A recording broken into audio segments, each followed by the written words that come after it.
ಅವಧೂತ ಚಿಂತನ ಶ್ರೀ ಗುರುದೇವ ದತ್ತ ದಿಗಂಬರಾಯ ವಿದ್ಮಹೇ ಅತ್ರಿಪುತ್ರಾಯ ಧೀಮಹಿ ತನ್ಯೋ ದತ್ತ ಪ್ರಚೋದಯಾತ. ಎಲ್ಲ ಸ್ವಾಮಿ ಸಮರ್ಥರ ಭಕ್ತಾದಿಗಳಿಗೂ ನಿಮ್ಮನೆ ಹುಡುಗ ಸಂತೋಷ್ ಪತಂಗಿ ಮಾಡುವ ನಮಸ್ಕಾರಗಳು. ವೀಕ್ಷಕರೇ, ಮೋಟಿವೇಶನಲ್ ಸ್ಪೀಚ್ ಎಲ್ಲ ಜನ ತುಂಬ ಇಷ್ಟಪಡ್ತಾ ಇದ್ದಾರೆ. ನಿಮಗೆಲ್ಲರಿಗೂ ಧನ್ಯವಾದಗಳು. ಮತ್ತು ನಿಮ್ಮಯ ಸಹಾಯ ಸಹಕಾರದಿಂದ ಅನ್ನದಾನದ ಸೇವೆ ತುಂಬ ಚೆನ್ನಾಗಿ ನಡೀತಾ ಇದೆ. ಅದಕ್ಕೂ ಕೂಡ ತುಂಬ ಹೃದಯದ ಧನ್ಯವಾದಗಳನ್ನ ಹೇಳ್ತಾ ಇದ್ದೀನಿ. ಸ್ವಾಮಿ ಬದುಕಿದ್ದಾಗ ಒಂದು ಮಾತು ಹೇಳೋರು, ಏನಂತ ಅಂದರೆ, ಭ್ಯೂನಕೋ ಮೀ ತುಜೆ ಪಾಟಿಸಿ ಆಯೆ. ಅದರ ಕನ್ನಡದ ಒಳ ಅರ್ಥ, ಹೆದರಬೇಡ, ನಾನು ಹಿಂದೆ ಇದ್ದೀನಿ, ನಾನು ನಿನ್ನ ಹಿಂದೆ ಇದ್ದೀನಿ ಅಂತ ಒಂದು ವರ್ಡ್. ಬಟ್ ಅದರಲ್ಲಿ ಎಷ್ಟು ಅರ್ಥ ಬರುತ್ತೆ ಅಂತಂದರೆ, ಸಾಮಾನ್ಯವಾಗಿ ಭ್ಯೂನಕೋ ಮೀ ತುಜೆ ಪಾಟಿಸಿ ಆಯೆ, ಹೆದರಬೇಡ, ನಿನ್ನ ಹಿಂದೆ ನಾನಿದ್ದೀನಿ, ಇದು ಒಂದು ವರ್ಡ್. ಈ ಹೇಳುವಂಥ ರೀತಿ ಇದೆಯಲ್ಲ, ಹೆದರಬೇಡ, ನಿನ್ನ ಹಿಂದೆ ನಾನಿದ್ದೀನಿ ಅಂದರೆ ಅದರ ಅರ್ಥ, ನೀನು ಧೈರ್ಯವಾಗಿರು, ನಿನ್ನ ಹಿಂದೆ ನಾನಿದ್ದೀನಿ. ಇದನ್ನೇ ನಾವು ಪ್ರೀತಿಯಲ್ಲಿ ಕನ್ವರ್ಟ್ ಮಾಡಿದಾಗ, ಹೆದರಬೇಡ, ನಿನ್ನ ಹಿಂದೆ ನಾನಿದ್ದೀನಿ ಅಂದರೆ ಎಷ್ಟು ಟ್ಯೂನಿಂಗ್ ಅಲ್ಲಿ ಚೇಂಜ್ ಇದೆ ಅಲ್ಲಿ. ಸೊ ಯಾರಾದರೂ ನಿನ್ನ ಮುಂದೆ ಬಂದು ಎದುರಿಸಿ ನಿನಗೆ ಜಗಳ ಮತ್ತೊಂದು ಮಾಡಿದಾಗಲೂ ಕೂಡ ಅಲ್ಲಿ ರೌದ್ರಾತಾರತ್ವ ತೋರಿಸ್ಬೇಕಾಗತ್ತೆ. ಆವಾಗ ಸ್ವಾಮಿ ಹೇಳೋದೊಂದೇ, ಹೆದರಬೇಡ, ನಿನ್ನ ಹಿಂದೆ ನಾನಿದ್ದೀನಿ. ಒಂದು ಇನ್ನೊಂದು, ನಿನಗೇನೋ ಒಂದು ಚಿಕ್ಕದಾಗಿ ಒಂದು ನೋವು, ದುಃಖ, ಸಂಕಟ, ಈಗ ಮನುಷ್ಯ ಅಂದಮೇಲೆ ಸಾಮಾನ್ಯವಾಗಿ ಇರೋದೇನೆ, ಪ್ರತಿಯೊಬ್ಬರ ಮನಸ್ಸಲ್ಲೂ ಕೂಡ ಆ ನೋವು, ದುಃಖ, ಸಂಕಟ ಇರೋದು, ಅದರಲ್ಲಿ ದೂಸರ ಮಾತಿಲ್ಲ.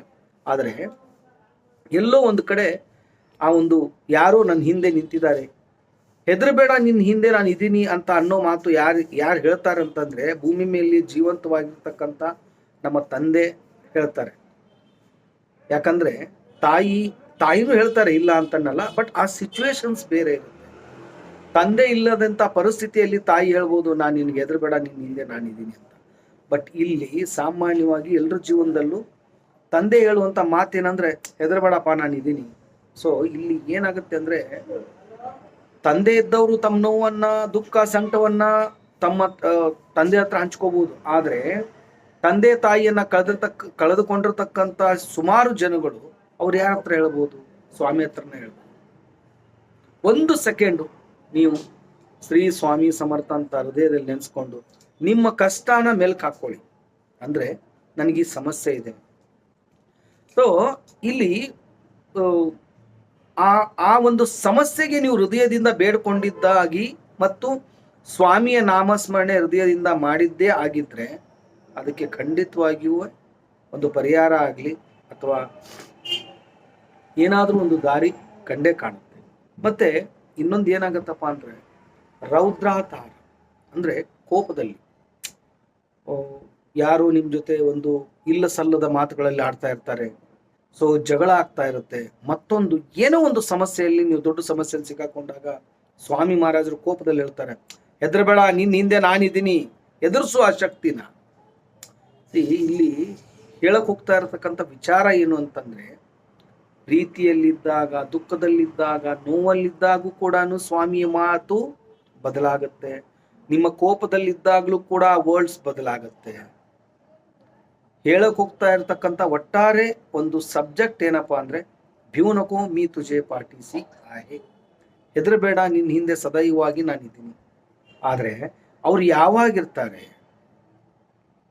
ಈಗ ನಿಮಗೆ ಏನೇ ಕಷ್ಟ ಬಂದಾಗಲೂ ಕೂಡ ಅಪ್ಪ ಅಂತ ಕರೆದಾಗಲೇ ತಾನೇ ನಿಮ್ಮ ತಂದೆ ಬರೋಕ್ಕೆ ಸಾಧ್ಯ. ಆ ಕರೆಯುವಂಥ ನಾಮಸ್ಮರಣೆ ನೀವು ಜಪ ತಪ ಮಾಡಿದಾಗಲೇ ಸಾಧ್ಯನ ನಿಮಗೆ ಮಹಾರಾಜರ ಒಂದು ಕೃಪಾಶೀರ್ವಾದ ಬರೋದಕ್ಕೆ ಸಾಧ್ಯ. ಯಾವತ್ತೋ ಹುಣ್ಣಿಮೆಗೊಂದ್ಸರಿ, ಅಮಾವಾಸ್ಯೆಗೊಂದ್ಸರಿ ಶ್ರೀ ಸ್ವಾಮಿ ಸಮರ್ಥ ಅಂತ 3 ಸಾರಿ ಜಪ ಮಾಡಿ ಕೈ ಬಿಟ್ರೆ ಅದು waste of time, waste of energy. ಅದರ ಮಾಡಿನೂ ಪ್ರಯೋಜನ ಇಲ್ಲ, ಮಾಡದೇ ಇರೋದೇ ವಾಸಿ ಅಂತ ಅದಕ್ಕೆ. ಮತ್ತೆ ಇನ್ನೊಂದು ಹೇಳ್ತೀನಿ, ನನಗೆ ಯಾರೋ ಒಬ್ರು ಮಹಾನ್ ಸಾಧಕರು ಒಂದು ಮಾತು ಹೇಳೋದು, ಮಿನಿಮಮ್ 80% ದತ್ತ ಮಹಾರಾಜರ ಒಂದು ಫೋಟೋ ಅಥವಾ ವಿಗ್ರಹ ಆಗಲಿ, ನಾನು ಅವ್ರಿಗೆ ಕೇಳಿದೆ, ನಿಂತುಕೊಂಡಿರತಕ್ಕಂಥ ವಿಗ್ರಹ ಯಾಕಿರುತ್ತೆ ಗುರುಗಳೇ ಅಂತ. ಸೊ ಇದು ತುಂಬಾ ಹಳೆಯ ಮಾತು, ಆದರೂ ಇವತ್ತು ನಿಮ್ಮ ಹತ್ರ ಹಂಚ್ಕೊಳ್ಳೋಕೆ ಇಷ್ಟಪಡ್ತೇನೆ. ಅವ್ರು ಹೇಳಿದ್ರು, ಸಂತೋಷ್, ಎಲ್ಲ ಆಲ್ಮೋಸ್ಟ್ ಆಲು ಎಲ್ಲ ದೇವರು ದೇವತೆಗಳು ಎಲ್ಲ ಕೂತ್ಕೊಂಡಿರ್ತವೆ, ದತ್ತ ಮಹಾರಾಜರ ವಿಗ್ರಹ ಯಾಕೆ ನಿಂತ್ಕೊಂಡಿರ್ತಕ್ಕಂಥ ವಿಗ್ರಹ ಇರುತ್ತೆ, ಅಥವಾ ಯಾಕೆ ಅದಕ್ಕೆ ಒಂದು ಏನು ಎಕ್ಸಾಂಪಲ್ ಕೊಡೋದು ಅಂತ ಅವ್ರು ಹೇಳಿದಾಗ ಅವರೊಂದು ಮಾತು ಹೇಳಿದ್ರು, ಸಂತೋಷ್, ಇವತ್ತು ನಾನು ಕೂತ್ಕೊಂಡಾಗ ಸೊ ಯಾರೋ ಒಬ್ರು ದತ್ತ ಮಹಾರಾಜರೇ ಅಂತ ಒಂದು ಕೂಗ್ ಹಾಕ್ತಾರೆ ಅಥವಾ ಭಕ್ತಿಯಿಂದ ಕರೀತಾರೆ. ಅಲ್ಲಿ ಏನಾಗುತ್ತೆ ಅಂತಂದ್ರೆ, ದತ್ತ ಮಹಾರಾಜರು ಏನ್ ಹೇಳ್ತಾರೆ ಅಂದ್ರೆ, ಕೂತ್ಕೊಂಡಿರೋವನು ನಾನು ಹೇಳೋವರೆಗೂ ನನ್ನ ಮನಸ್ಸಿನ ಬದಲಾವಣೆಗಳು, ನನ್ನ ಮನಸ್ಸಿನ ಸ್ಥಿತಿಗತಿ ಬದಲಾಗ್ಬೋದು, ಅಥವಾ ನಾನು ಹೋಗೋದು ಲೇಟ್ ಆಗ್ಬೋದು ಭಕ್ತನ ಹತ್ರ. ಸೊ ಅದಕ್ಕೆ ನಾನು ನಿಂತ್ಕೊಂಡಿದ್ದೀನಿ, ಭಕ್ತ ಕರೆದ ತಕ್ಷಣ ಟಕ್ಕಂತ ಹೋಗ್ಬಿಡ್ಬೇಕು ಅಂತ. ಎಷ್ಟು ಅರ್ಥಗರ್ಭಿತವಾಗಿರ್ತಕ್ಕಂಥ ಮಾತು ನೋಡಿ. ಕೂತ್ಕೊಂಡಿರೋದು ಟಕ್ಕಂತ ಹೇಳಕ್ 1 ಸೆಕೆಂಡ್ ಬೇಕು. ಆ 1 ಸೆಕೆಂಡು ಕೂಡ ನಾನು ನನ್ನ ಭಕ್ತನಿಗೋಸ್ಕರ ವೇಸ್ಟ್ ಮಾಡೋದು ಬೇಡ. ಸೊ ಸದೈವಾಗಿ ನಾನು ತಯಾರಾಗಿರ್ಬೇಕು ನನ್ನ ಒಂದು ಭಕ್ತನ ಸೇವೆಗಾಗಿ.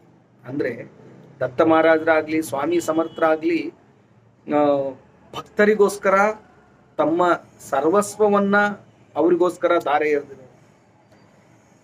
ಇಲ್ಲಿ ಗುರು ಪರಂಪರೆ ಏನಿದೆಯಲ್ಲ, ಆ ಗುರು ಪರಂಪರೆನೇ ಹಂಗೆ. ನೀವು ಏನೇ ಎಂತಹದೇ ಕಷ್ಟದಲ್ಲಿರಲಿ, ಬೇಕಾದ್ರೆ ಪರೀಕ್ಷೆ ಮಾಡಿ, ದೇವ್ರನ್ನ ಪರೀಕ್ಷೆ ಮಾಡುವಂಥ ಗೋಜಿಗೆ ಹೋಗಬೇಡಿ, ಕ್ಷಮಿಸಿ. ಸೊ ಒಂದು 10 ರಿಂದ 15 ನಿಮಿಷ ಗುರುದೇವ ದತ್ತ ಅಥವಾ ಶ್ರೀ ಸ್ವಾಮಿ ಸಮರ್ಥ ಏನಾದ್ರೂ ಒಂದು ಅಲ್ಲಿ ನಿಮಗೆ ಕಾಣದ ಕೈ ನಿಮ್ಮಿಂದ ಕೆಲಸ ಮಾಡುತ್ತೆ. ಯಾವ ಥರದಲ್ಲಾದರೂ ಆಗ್ಬೋದು, ಅಥವಾ ನಿಮ್ಮವ್ರ ಕಡೆಯಿಂದಾನೇ ಆಗ್ಬೋದು, ಹೊರಗಡೆಯವ್ರ ಕಡೆನೇ ಆಗ್ಬೋದು. ಏನೋ ಒಂದು ದಾರಿ ಅಂತೂ ಕಂಡೇ ಕಾಣುತ್ತೆ.